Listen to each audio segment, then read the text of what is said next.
Hey everyone, welcome to episode 68 of the Julia La Roche Show. I am so pleased to bring to you this conversation with Ray Dalio, legendary investor and founder of Bridgewater Associates, which he has grown into the world's largest hedge fund firm that he started out of his two-bedroom apartment 47 years ago. Ray is now a mentor to Bridgewater, and he also serves on the board. He is also a New York Times #1 best-selling author of multiple books, including Principles, Life and Work, Principles for Dealing with the Changing World Order, and Principles for Navigating Big Debt Crises. In this episode, we discussed where we are in the changing world order and the cracks that are starting to appear in the U.S. and if anything can be done to prevent it. We also talked about what Ray sees as the biggest risk right now. We got his take on the rising tensions between the U.S. and China. We also got Ray's take on investing, the outlook for the U.S. dollar, and his updated thoughts on Bitcoin and much, much more. I really enjoyed this conversation with Ray. I learned a lot, and I think you will too. And by the way, if you are new to my channel, welcome. It is so great to have you here. Please be sure to hit that like button and that bell so you won't miss any future episodes. This show is completely free, and your support helps me bring in some amazing guests for some in-depth conversations. And if you're listening to the show, please be sure to leave a rating and a review so I can continue to make this happen. So thank you so much for your support, and I hope you enjoyed this episode with Ray Dalio.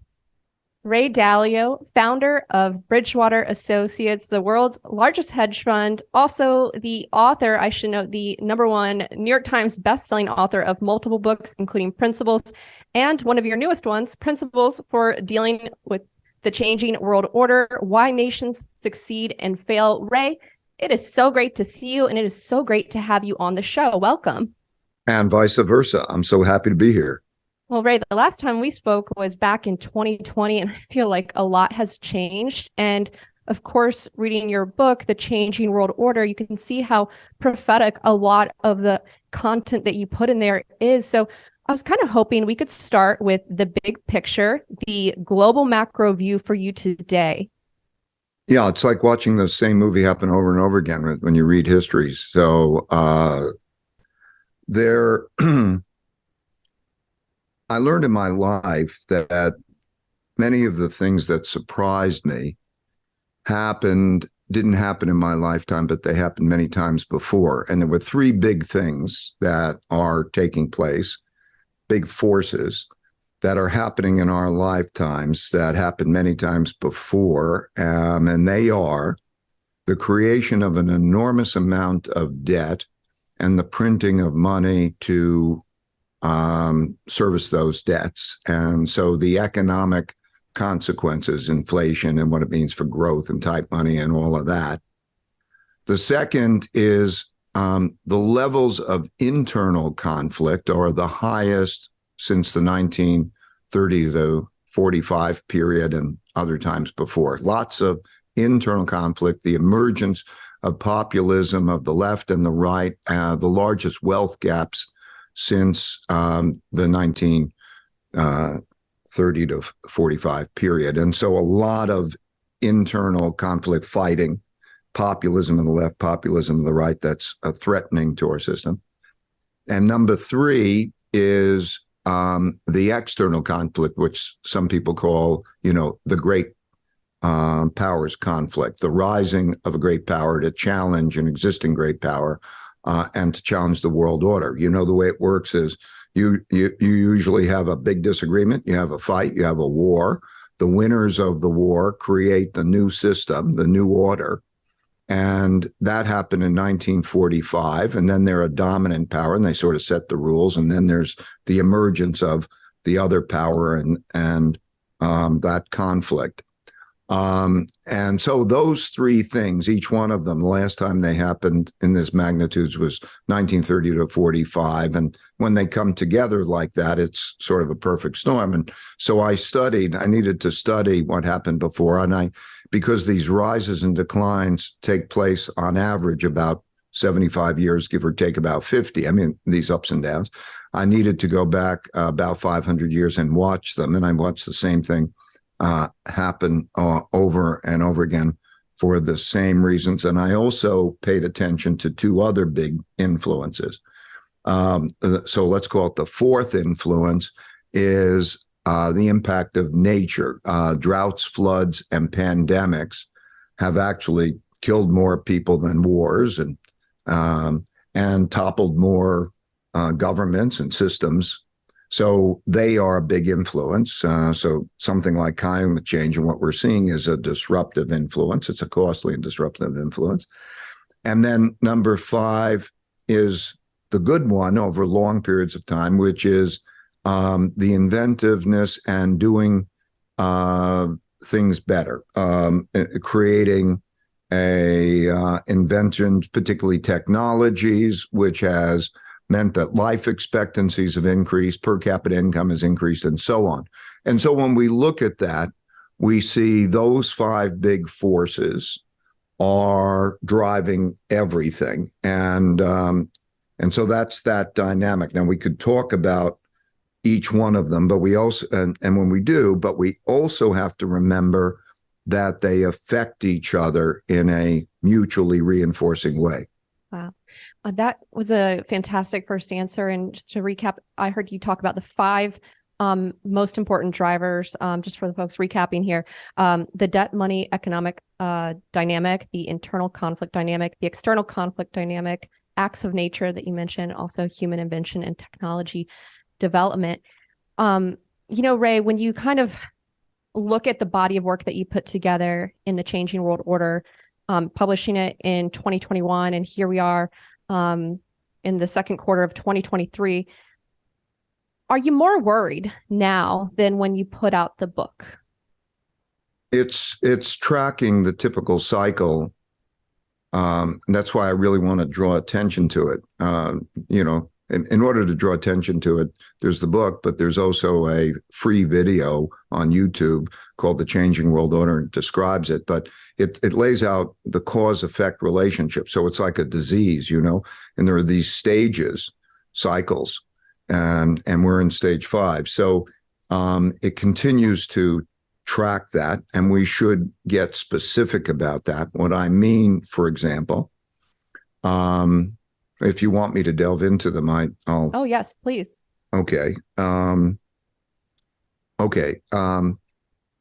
In these cycles, there are short-term cycles that build up to create a long-term cycle. So, for example, we're used to what's commonly called the business cycle or the short-term debt cycle, in which there's a recession when there's economic weakness and low inflation, and then the central bank provides credit, and that stimulates activity, and then you have the pickup and the good time in the economy, but then it raises inflation and tightness and so on, and then they create tight money, and then you go through the contraction again and so on.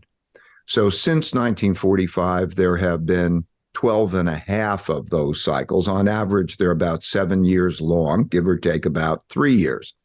So if you say, okay, where are we in that cycle? We're in the business cycle. We're about halfway through. We're in the part of the cycle where the tightening of monetary policy to fight inflation begins to cause the cracks.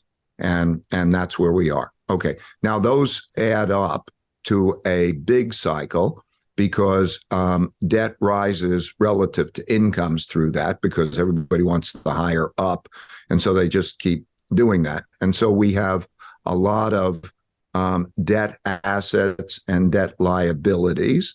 We think of there's a debt that you owe, but one man's debt is another man's assets.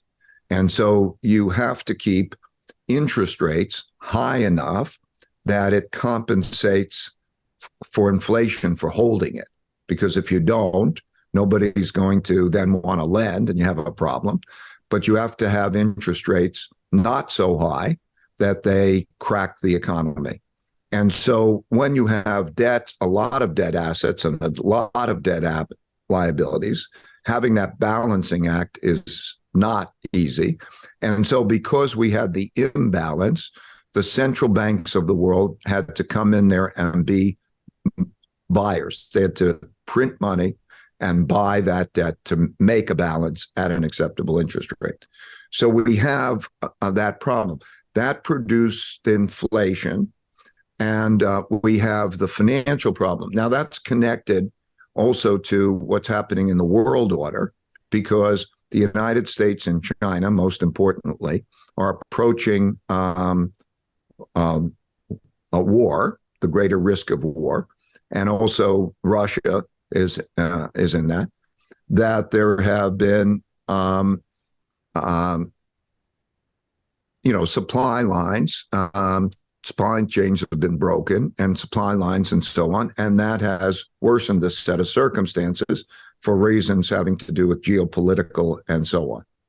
So we are in that spot. Now, let me be more specific. What happened in this period is that a lot of government debt was sold, and it was sold to a lot of buyers. So when you look at Silicon Valley Bank situation, and it's important to understand that that's just one example of an enormous number of cases in which short-term borrowing was used to finance the purchase of a lot of government bonds and beyond bonds beyond that, mortgage payments, and also corporate bonds and so on, because money was given away free. I mean, think about it this way. The interest rate the government interest rate was 0.7%.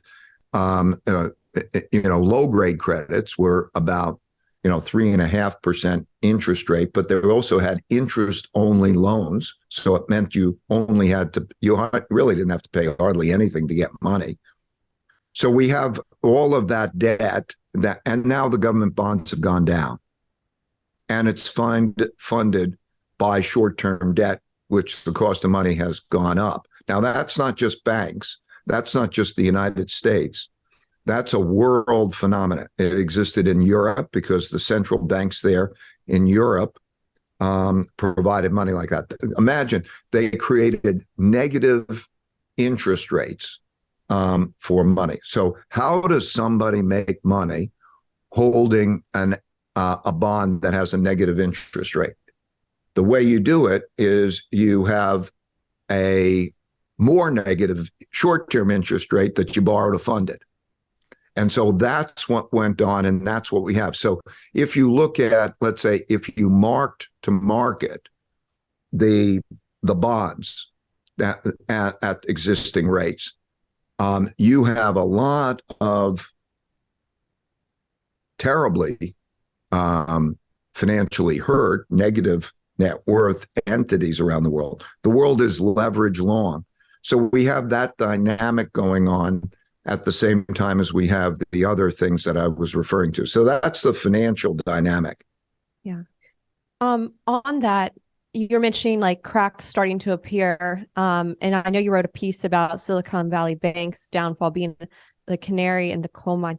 Could we just explore that a bit further? I'd love to hear more on that, like your thoughts on where this could head, and also at the same time, your views on the interest rate outlook here in the U.S. and some of the implications of like what could break next. So the canary in the coal mine is meant to reflect two things. First, that it's not just the Silicon Valley Bank. It is a pervasive thing about holding a lot of debt that's gone down in value and being leveraged long. So it's a pervasive thing. And also meant to convey that there's a sequence of events that are like dominoes falling. So, for example, those who are hurt financially and have a lot of that debt don't want to buy more of that debt. Yet the government is going to have to sell the debt. In other words, when they run a deficit, that means they have to sell bonds. And all of those who have bought bonds, including foreigners who are increasingly worried about even the value of the debt, but also sanctions. Sanctions means that, you freeze the debt. So certain holders of the debt say, I've got a lot of U.S. dollar denominated debt, and I already have maybe too much. And then do I want to buy more? And so you have an imbalance there in terms of selling and buying, which is a risky situation. In addition, there's this sequence of events that takes place, such as those who were making loans, banks who now are suffering from this condition, don't want to make as much loans. And so if you look at, let's say, like regional banks, those regional banks make a lot of loans for residential real estate, commercial real estate, although there's a problem with residential too. But so if you look at real estate, commercial real estate, it's vulnerable, but they haven't gotten the consequences that are yet to come, in the form of running out of adequate cash flow and not having the money, and then having to sell assets and so on. And so you can see in different parts of the economy, like companies that were, let's say, negative cash flow companies that had a lot of venture capital investors in them, like a number of either tech companies or new concept companies that had negative cash flow, because they would either borrow to finance their gap, or they would raise equity to finance their gap. That no longer exists in those cases, so they have to have the markdown of those assets. They haven't marked them down yet. And as they mark them down, that means losses for those who are holding those positions. And it means that right now there's not the same amount of money to lend to it. So those groups. So anyway, I can go on, but there's a sequence of events that takes place that by nature reduces the amount of credit creation as a result of that. And that weakens the economy, particularly certain parts of the economy. I would say that what the government sector did, the government and the Federal Reserve, is they got a lot more in debt, and they printed the money, and now they own these kinds of bonds, and they gave more money as a result, transferred more money to the household sector. And so the household sector is in a better shape, but it is shrinking as part of the process. So that's the dynamic as we're passing that through. And that's not just a U.S. dynamic, that's a world dynamic, which again is happening at the same time as there's the political internal fighting over wealth and values that's playing a role, and it enters into tax policy. How will you deal with the gap? What will, let's say, as we're dealing with the debt ceiling, there's two philosophies of the debt ceiling, right? And so there's probably going to be a conflict over those two philosophies for the debt ceiling. So we have political situations. And when we come into the 2024 elections, these things are going to be bigger. So you see a fragmentation. You see people moving from one state to another for these various reasons and so on. And, that's all happening while we have the same types of conflicts internationally with, the great powers.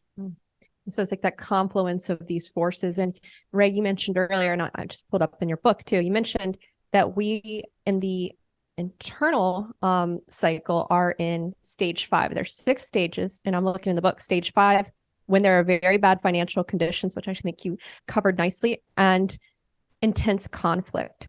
I want to explore with you the latter half of that, the intense conflict. What are you paying attention to? What is concerning to you as it relates to the conflict internally? Now, and very classically, There's the emergence of populism of both sides, populism of the right, populism of the left. Populism means that they will fight and win at all cost. They're not inclined to compromise. Winning is the only thing that matters. And as a result, you have the emergence of this. We saw it with the January 6th events, and you could see it more. And you have to ask yourself, how will those be resolved? Will they be resolved through compromise? And democracy requires compromise. But you have really greater populism and greater extremism, and and it's concerning because a certain percentage of the population would fight rather than lose. And you're seeing that it's not easy to be part of the middle. You have to pick a side, and pick a side and fight. That's always been classically the case. If you look at the French Civil War, the Russian Civil War, they call them Russian Revolution, but Civil War, the Chinese, the Cuban, I don't know, many of them, you have that dynamic take place. So the working together to resolve issues is not likely to be great, and is a big risk. I mean, as someone who's studied history, you go back 500 years in the book. Why do you think there is such a divide? And I imagine it doesn't surprise you, because I know you talked about like how things may have surprised you in the past, but once you studied history, it doesn't surprise you. Yeah, one stage leads to another stage. So you almost can look at naturally when you're in this stage, your choices are limited, and then you go to the next stage. And so let's start the story in 1945 by way of example. There's a war, and then after the war, the winners of the war determine the new system, the new order. And we created a new monetary system, and we created a new world order. That's the American world order, because the United States accounted for half the world's economy. It owned 80% of the gold, which gold was money. And it was a dominant military power. And so nobody wanted to fight it, and it determined the world order and so on. Then you have peace, and then you build prosperity, peace and prosperity, because nobody wants to fight, and people work together, and they're so distraught of a war. They don't want to enter into that, but now they have peace and prosperity. And then you have the 50s and the 60s. And then you begin, and these cycles always happen, you get more peace and prosperity, you get more development of the capital markets and borrowing because things go up and they do well. And also a reserve currency is something that other countries that are, have been beaten up want to hold, because that's their way of saving. They build these reserves, which is debt in a country. And so that debt that they're owning, like dollar bonds and so on, becomes a debt of the United States. It's called the exorbitant privilege. You can borrow and that. And you get over-indebted. And also in a normal capitalist system, wealth incomes, income gaps and wealth gaps increase. Those who do well earn a lot, and those who don't do as well don't. And so you have greater and greater wealth gaps. And then as time progresses, you have more indebtedness, and you have more wealth gaps and so on. And then you start to have economic conflicts. And of course, at the same time, where the country is dominant, other countries repair themselves and start to grow. So you see Japan in the early years, Japan and Germany coming out of war destruction, healing themselves. and becoming competitive in the world markets. And you then, take you through history. Then you have the great overspending, and you have 1971, a debt problem because we tied the value of money to gold. And so because we had way too much claims on gold than we had gold in 1971, they defaulted. The United States needed to default on its obligations to convert these IOUs to gold. And then you have the 70s. But anyway, you have these cycles in which then debt rises and gaps occur and so on. And then you find yourself in the position that we find ourselves. You find ourselves in a position where, the problem is we spend more money than we earn. We are in debt. And we have large wealth and opportunity gaps and large values gaps. And then there's a lot of fighting over those things. And they're not easy to repair at that stage because, let's say, what do? You want to get financially stronger. Okay, financially stronger means you earn more than you spend. Okay, how is that going to work? Okay, are we going to, it's so easy to say earn more. Well, it's not easy to earn more. And then what? Or cut expenses? Like you're not going to cut expenses. And then you deal with taxes to try to make the balance, and people don't want to get taxed. So there's a fight over holding on to wealth and how that works.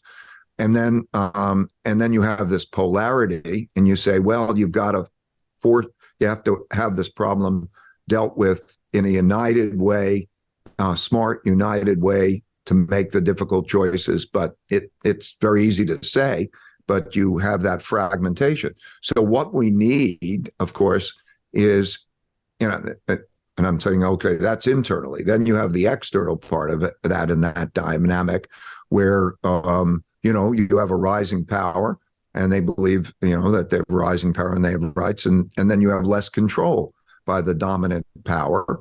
And they argue about what the world order should be. And so you have more conflict. So that dynamic, has happened repeatedly through history. And so, that's, yes, like this is how it happens. You have an economic problem, you have the big gaps, you have the big fights, internal or external. Then you have the big resets, and then you have the new world order. That's what it looks like. Well, can it be avoided? Okay. When I answer that, let me say,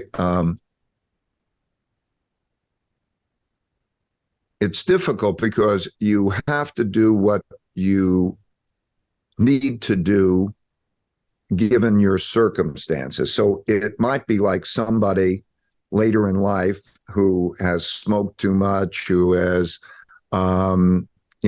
eaten badly, and so on, and they're coming up the set of circumstances, and you say, can it be avoided?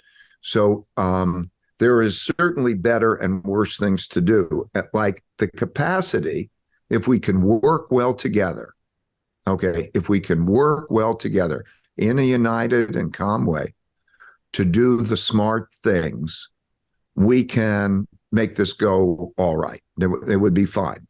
Not, because you have to deal with, for example, financially, how much debt restructuring takes place, how much debt monetization, how do you engineer that correctly? How do you stop fighting with each other so that you can work together? Like, if I was president of the United States, what I would do is I'd have a bipartisan cabinet, and I would take moderately left and moderately right representatives of both parties and who are smart. And I would say you have to engineer an economic and financial plan that you believe is good, and you have to get control of the extremes in your party so that you can pursue a united path. I almost wouldn't care what that policy is.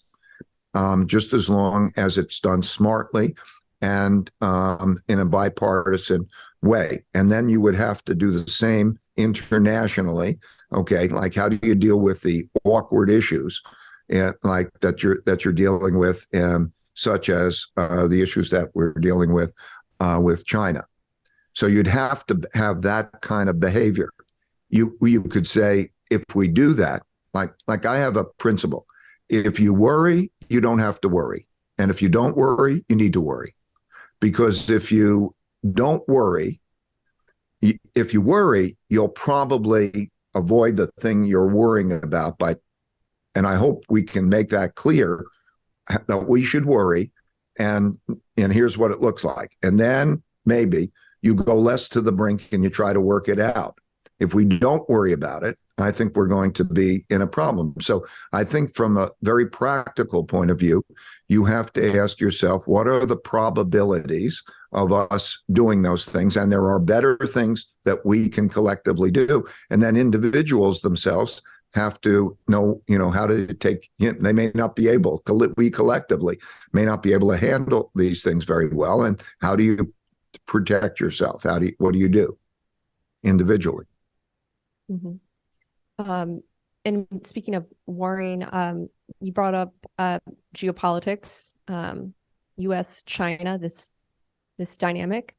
What are your worries as it relates to China? Yes, I'd like to just mechanistically describe things without, like who's right, who's wrong, and all that. So let me just describe it. There are two types of issues. There's a bunch of issues. Let's put them into two categories. Let's call it sanctions type issues. China supporting Russia, maybe with military technology. The chips, what chips do they use? What chips don't, are allowed? Then there's something called reverse CFIUS. Are you allowed to invest in China? You're not allowed to invest in China, and so on. So there's that first category I'll go to in a minute. And then there's the second category, which is related to Taiwan. I'll just give the background of Taiwan in brief so people understand it. It goes back a long way. China was on top of the world in about 1840, and foreign powers went into China, and they had wars really about economics, but they had wars to control it. And like there was the Opium War and so on.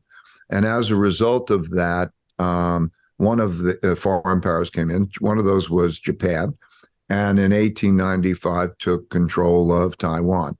And then, so fast forward, there's World War II, and the powers that won the war said China takes back Taiwan, and Japanese are no longer in control. It's Chinese. Then they have a war, a civil war for control from the left and the right, a classic thing. And those from the right run to Taiwan, and they both argue that they're in control. Those in Taiwan say we're the rightful owners of the controllers of Taiwan, and those and the communists in Beijing say we're the rightful controllers. But everybody agreed there's one China, and let you all work out how that is. So there was support for the defense of Taiwan in that intervening period. And then about 50 years ago, Henry Kissinger and then Nixon went there and said, well, the one thing nobody disagrees is there's one China. They might disagree as to who controls it, but there's one China. Taiwan is part of China, and there should be peaceful reunification. And so that was 50 years ago. And so that brings us up to where we are now, in which there's a perception in China of one thing, and there's a perception in the United States of and particularly of another thing. The perception in China is, this is one China and so on, and these are internal affairs and so on. And there's a red line. The red line is if the United States comes out in favor of independence of Taiwan, or Taiwan comes out in favor of independence of Taiwan, there will be a war. I think most everybody understands that. Most everybody in the right positions understands that. And we're sort of at the brink of that, because also, as we have politics, we have a situation where we're going into an election year, and there are congressmen and government officials who believe that it's important, who are going to likely push that probably come out and say something like, we will militarily defend Taiwan, and then take actions in their defense by giving them more military. I'm not saying what's right or wrong in this. I'm just describing that. And so as you come to 2024, you're going to have that. And there's also an election in Taiwan between those who want more independence and, those who don't want as much independence, don't want to push the issue. So you have a precarious situation. And the both sides are not able to talk. That when they interact with each other, it's constant arguing. I won't get into all the particulars, but like the balloon incident and so on and so forth. There's arguing who's right, who's wrong, whatever. So it's almost not worth talking. And there's pushing the limits on each one of those things. And so it's brinksmanship, and who's going to back down how and so on. So it's at the edge of that. I'm not saying we're going to go over, but I'm saying that's just the dynamic that exists. It's an unfortunate dynamic. I'm not saying who's right or wrong. I don't want to get into that. I just want to have people understand that dynamic. And so that's why it's so risky. Mm-hmm. If it's okay, so if it's a brinksmanship too, and you point out like how it's risky, let me just ask a few follow-ons. Wouldn't that be really risky to have exposure to China, like whether you are a Wall Street firm, an investment firm, or even a business that operates over there? Wouldn't that be a major risk to think about if you are on the brink of a war? Yes, and it's having implications, but there's it's kind of a two-sided sword. The question is, what is the magnitude of the exposure? Because let's say the more probable thing is you don't have a war, and then you have these differences in their technologies and so on. But you're definitely seeing. Just like there's a perceived risk in bonds now, U.S. bonds in the world, there's a perceived risk of being in China. And you're seeing the neutral countries that are doing well, like India, and countries in, let's call it the ASEAN countries, which are, Singapore and Indonesia there and different countries. You're seeing them benefit as there's movement for businesses in various ways to those countries that are not involved in this war. As a generalization, if I was to make a big sweeping generalization, I would say one wants to invest in countries that have good finances, good income statement, balance sheet, earning more than they spend, and have good, because they can withstand disruptions better financially, and they'll be more productive. That don't have big internal conflicts and are not in the risk of being in the war situation. So you see generally money going to those types of places. Yeah. When you talk about in the book, the changing world order and a rising power, do you see a scenario where that actually plays out? Because it seems to me like the order is they set the governing system for people dealing with each other. Yeah, that's what an order does. In other words, it's a system for operating with each other. And what we're seeing now is the world order break down. So, for example, there used to be more of an international trading system. Trading existed, and it was like, how do you trade in general? Now that's broken down for the most part, and there's what we call bilateral. So one country with another, but it's broken down.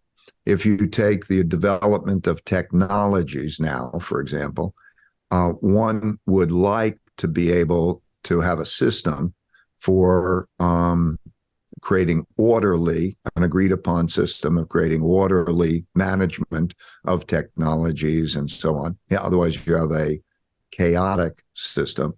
And the same is true for everything. The World Trade Organization, the World Health Organization, the United Nations, and so on, were the IMF. These systems were meant to be world orderly systems, and now they've become essentially irrelevant. And there's not totally, but largely irrelevant. And so we have this set of circumstances taking place in a disorderly way rather than an orderly way. What about this idea that could the world just bifurcate, where you have more that if you have like countries that align more with like the U.S. and U.S. values, versus thinking like China, Russia? First of all, it's happening. And by the way, I would say it's less really around values than it is around practicalities. Who am I trading with? Who's going to economically, militarily? It's just basically economics and military. Who's going to be advantageous? And so, so it's happening that way. However, we are extremely connected. And when you have the bifurcation, it's extremely costly and extremely risky. So we're having it like each country is thinking, if I was to go to war, will I be self-sufficient? Okay. And then the developing of resources to try to be self-sufficient doesn't lend itself to efficiency. That's not the primary objective. And then to disconnect is very, very difficult. We are, electronically, digitally connected to the fraction of a second. And, in terms of even getting people or stuff from one place to another is shorter than it has ever been. And it's a very risky environment. I know I'm scaring people, but let me give an example. There are now 9 countries that have nuclear weapons. There is a non-proliferation treaties and so on, an order to try to prevent other countries from having nuclear weapons, but that treaty probably is not going to work. It's going to increase. And because the technology of nuclear weapons is very easy to do it, you could have many countries, 75 countries, it's estimated, could have nuclear weapons if it wasn't controlled, and so on. So that situation is creating, when you put that mix together with not an orderly system in each of those ways, it could be the World Health Organization dealing with pandemics, it could be trading, it could be, not fighting and all of those. You need a world order better than ever. And so bifurcation means, by way of example, less harmonization, less world order. Just thinking out loud here because there's so much that I want to cover with you. I guess for you, like, what is the biggest risk on your mind that's keeping you up? How people are with each other. You know, like, I think all of this can be well managed, if people are good with each other. The world has the highest really per capita income, or technologies, life expectancy is longer than it's ever been. Per capita GDP is the highest, and so on. And to manage these in the best possible way is an important thing, whereas to fight about those things. So, my big, these things exist, problems exist, but, how we're going to deal with each other is going to be will be the primary determinant of what's going to happen. Mm-hmm. I just want to bring up another idea too with you. And it's going back to Taiwan, because we had, House representatives, we had Speaker McCarthy meet with Taiwanese President Tsai. And I noticed too that even former House Speaker Nancy Pelosi praised the meeting, pointing to its bipartisan participation and whatnot. That's a kind of a rare bipartisan move that we've seen, at least that I've seen lately that I can think of. What are your thoughts? The one thing that Democrats and Republicans are united on is anti-China. The problem isn't within the country ourselves. And in history, it's quite often the case that when you have a country in trouble, it's desirable to have a foreign enemy. But in any case, no, that's right. There is agreement. That's the one thing they agree on. And that is something that, if we could, and we have to deal with what the risks of war are from that. But I'm also just thinking too, like, I guess there's conflicting narratives too, but wouldn't that be extremely risky too? Like, and I'm by no means an expert too, but if there was some sort of, if we reach the point where there's some sort of like kinetic war, it just seems like that would have like huge implications. Like if China moves, that seems like that would have major implications too. Like if you moved into like a new, I'm just thinking, because that would be like, if they are an aggressor there, that could have some serious implications. I think that this is my take on it.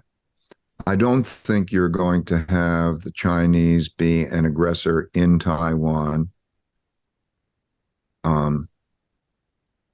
anytime soon if the United States does not cross those lines. So if you're watching it, I would say watch whether there is a movement to defend Taiwan or move toward independence in Taiwan. I think that would trigger a response. So I don't think it will come from the Chinese, but anyway, we're very close to, I think, also American politics playing a role, because as we have in the presidential election, you want to have the population as a whole united on anti-China. They're pretty much united on the Taiwan thing, and they want to be very strong, like strong leader. And so there's that dynamic that's going on. So that's the dynamic that's going on. Yeah. Well, Ray, I do want to bring up some investing questions with you too while I have you. Just throwing out some ideas with you. Should U.S. citizens, do they want, I mean, just thinking here in the U.S., would investors here in the U.S., would they want to keep their assets in treasuries? Just want to hear I'm just going to throw out some asset classes. I just want to hear your views on treasuries. Okay, let me, before we get into treasuries or whatever, and I really don't want to say what you should buy or sell. What my goal is really to, give people the fish, give them the understanding of the cause-effect relationships, and rather than teach them how to fish rather than give them the fish. And so I want to convey that I don't want to go down this asset class is good or bad. I think I'm offering thoughts about those, and so my thoughts about like bonds or debt is that probably in the long run, it will not be a good asset to hold because there's a lot of debt, and it's very difficult to have that debt paid off with an interest rate and a return that's positive after inflation. To provide that good return makes it very difficult for debtors to pay that money. So, a high enough interest rate to satisfy creditors is too high of an interest rate to not hurt debtors. So I'll offer thoughts like that. I think, and also I want to say that, who knows, maybe everything I'm saying is wrong. You don't want to bet on any one person or any one thing. You want to have diversification. So I think that when I think about an investor's portfolio, the most important thing is to take, I think a portfolio should be tiered in the form of risk. So and that diversification is very important because any bet on any one thing can be wrong.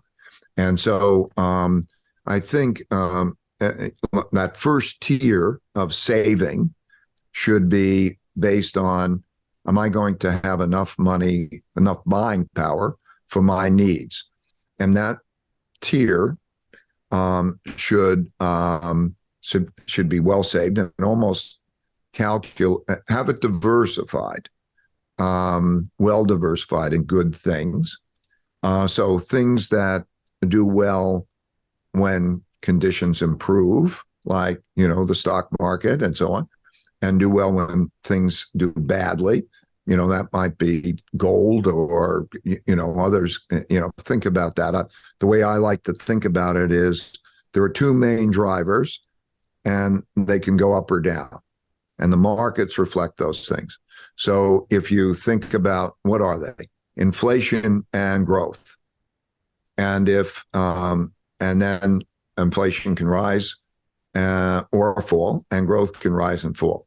And if you can have a balanced portfolio of those, like 25% of your risk in each one of the portfolios that would do well if that happened, you have a balanced portfolio, then you're going to have an element of diversification so that you're not exposed to too much one scenario.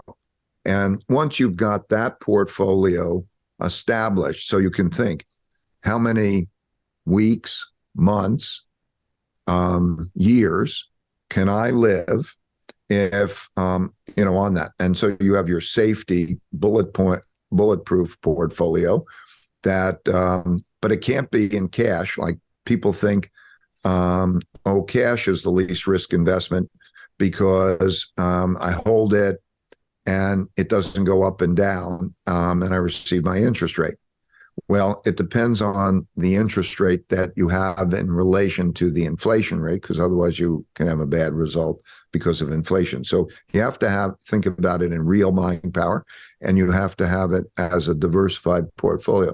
So those are the things that I would emphasize to do, and to have it also diversified internationally. When you say diversify internationally, where? Well, again, I would emphasize that the three things I look at most is is how's the finances? Is the country just like a company or an individual? Are they earning more than they're spending? So they have a good income statement. Do they have a good balance sheet? Second, do they have internal order or disorder? And third, are they going to have a conflict? I'm not saying get out of the United States, and I'm not saying get totally out of China. Okay, I think that as a general rule, I want to have my risk broken up into 10 to 15 uncorrelated good assets. And so that means I don't want to have more than 10%, ideally not more than 7.5%, in any one of those good assets. And if I'm judging goodness, I'm judging it by, what's their income statement, finances like? Are they having internal conflict? And are they in the midst of being in a war? I want to stay away generally for those, but I still want some of those portfolios in that. So that's good diversification for me. Yeah. Ray, what about the status of the U.S. dollar? There've been a lot of headlines lately talking about de-dollarization that's kind of back in the press. What are your thoughts on the status of the U.S. dollar and the outlook there? Dollars are debt. In other words, when one holds a dollar, a central bank, they hold a debt asset. And generally speaking, the world is holding a lot of U.S. dollar denominated debt. So the holders of that would say, I'm already overexposed to U.S. dollar denominated debt. And so there's less of a eagerness to buy the debt. And that eagerness to buy the debt is also reduced by, two main things. One is the United States share of world trade has gone down and China's has gone up. And so you save really for using spending internationally for that reason.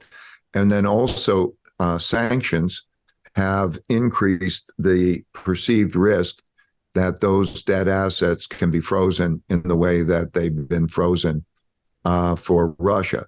So around the world, different countries increasingly have that risk. So for those reasons, there's less desire to hold U.S. dollar denominated debt, which means less U.S. dollars. So the supply demand picture is worsening, particularly as we continue to have to sell them internationally to fund the deficit. Yeah, I know. You and I have talked about Bitcoin. I know, like years ago, like 2020, we had different views. Then you came out with a piece. At the time, you said Bitcoin looks like a long duration option on a highly unknown future that I could put an amount of money in that I wouldn't mind losing 80% of. What are your views on Bitcoin today? Pretty much the same. I mean, Bitcoin is neither an effective storehold of wealth or a medium of exchange. So it's not an effective currency. It has a volatility to it that has no relation to practically anything. The owners of it, it goes down because, let's say, if people in the tech business like it, and then there's a tech problem, then they sell it to raise things and so on and so forth. So it has, it's not an effective. It's a very, very poor alternative to gold. Okay, we can get into why that is. Central banks, by the way, own gold, and it's their third largest reserve. And U.S. dollars, euros, gold, and then yen, and it's got the history of it. And one can say it's not digital, and I don't know, but I would. So we're not, and they can outlaw it, they can regulate it, Central banks and countries pretty much don't want it anyway. So it's not a good viable alternative. If one wants to say, maybe maybe all that's wrong and doesn't matter and so on. And like I say, you have to assume, like I said then, that it goes down 80%. You can have it go down 80%. And if you want to have a little bit on it, you can have it. It's not a big asset. It gets an amount of attention, which is way out of proportion to its size. It's, I don't know, like 25% of the size of Microsoft. And that's one stock in a world that has a lot of assets and stock markets in it. So that's what I think. Yeah. Ray, I also want to talk about Bridgewater. You transitioned. You're on the board now, but no longer in the co-CIO role. 47 years. Talk to me about the transition, and is it difficult handing the reins over? And you all are known for such a unique culture. Seeing some of that culture change, some of the principles that you implemented. Would love to just kind of hear from someone who's a founder and what that's like, passing over the reins and also seeing changes. It's such a joyous experience. It's like raising a family. Imagine you start something and grow, and you build, you bring in the next generation, you work with them, they become partners. And it becomes, institutionalized, and I'm 74 years old, and so it would be very similar to somebody who has a family, who's 74 years old and has a family, and you want them to be good without you. You don't want to control their lives. I want them to be able to make their own decisions and so on. No, I don't want to micromanage them. Just like your family, I